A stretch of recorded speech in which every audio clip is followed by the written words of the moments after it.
Well done, On. You may have finally made an awesome marathon racing shoe.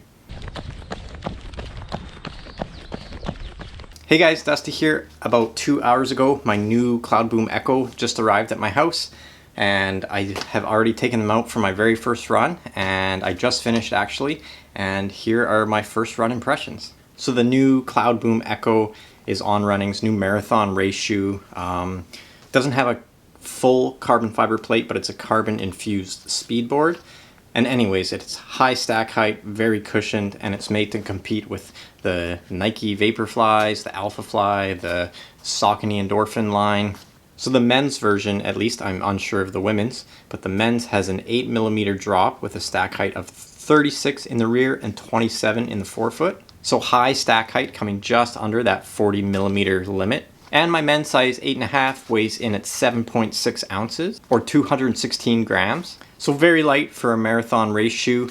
Definitely not as light as the Vaporfly and just slightly heavier than the Saucony Endorphin Pro. The upper on the shoe is comfy enough, but everything about it is super lightweight. Just a single mesh, a very thin tongue, is not gusseted, and very thin laces.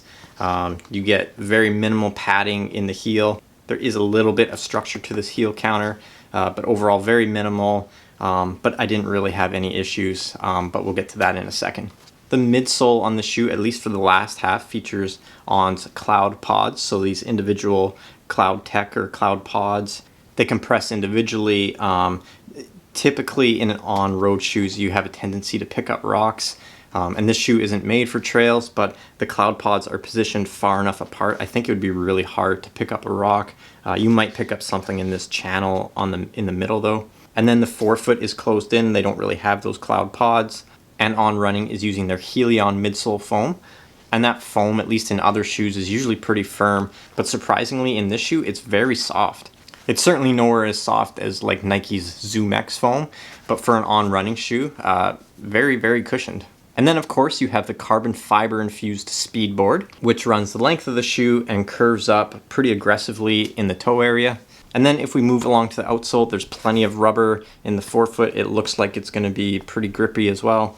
And then you just have a few small sections in the back of just 3 of the Cloud Pods have rubber on. As far as fit goes, it fit true to size. And unlike their previous racing shoe, the Cloudboom, this one has plenty of more room in it. The Cloudboom was definitely a race fit shoe, fit very, very narrow. This one is much more accommodating. I wouldn't call this a wide fitting shoe. It's going to be a lot more accommodating for a lot of different foot types. Oh, and for those of you wondering, the insole is removable, although I'm not sure this is the type of shoe that you'd want to put an orthotic into. Alright, so how did this shoe feel on my first run? I gotta say it felt really, really awesome. I didn't do a fast run by any means. It was mostly an easy run, but I did do a few minute intervals building up to a faster pace, and the shoe felt really nice at all efforts. It definitely firmed up a little bit and felt more stable at faster speeds, which is nice because that's mostly what the shoe is going to be used for. But yeah, you can really feel the cushion in this shoe. It's really soft in the rear. Maybe just a touch firmer in the forefoot, but there's still plenty of cushion up there. And I don't think anyone, unlike the old Cloudboom, is going to have an issue running a full marathon distance in this one.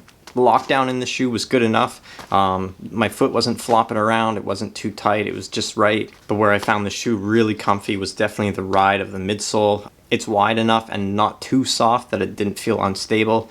It felt stable around corners and a little bit on a cambered section as well.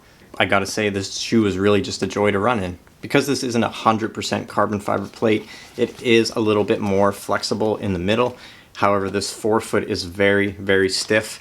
And I think it adds to the really nice feeling of this shoe. It has a pretty pronounced rocker feel to it. And that's probably because this forefoot is so stiff, it curves upwards so much. And you can see the plate is just gonna help push you along. And now we gotta talk about price. This shoe cost $270 US or 350 Canadian. So I think this shoe for me with taxes was like $391.99. And I know shoes are getting super expensive now, but that's just crazy. The only other shoe on the market that I know of, at least, that is more than this is the Nike Alpha Fly. This is more money than the Vaporfly. It's $100 more than their last race shoe they came out with, the Cloudboom. And of course, I think that's just too expensive. maybe come in at like 300 Canadian or 250 US. But I don't think any companies out there should be pricing their shoes more expensive than like the Vaporfly. This shoe and a few other ASICs that I'm testing currently might be giving Nike a run for their money, but obviously these high-end race shoes are just getting a little bit out of control with their pricing. So I personally think this is going to be a really awesome marathon race shoe for a lot of people. For myself, I'm not sure what shoe I would use in the marathon currently. This one, after the first run at least, would definitely be in the running. And up until now, I don't really think On has offered a race shoe for the marathon distance that at least the general public would agree that it had enough cushioning and support to get you up to a marathon. And I think that's been fixed. I think people that are willing to give this a chance are really going to like this shoe. So anyways, that's my quick little first impressions review of the new Cloudboom Echo. Check back in about 3 to 4 weeks and hopefully I'll have my full review up. I have a mountain of shoes right now I'm trying to get through and review, but I'm really excited to test this one out. I know this shoe was just released, but if you happen to be a runner who's picked up a pair already, let me know down below in the comments what you thought. Thanks for watching, and I'll see you in the next video.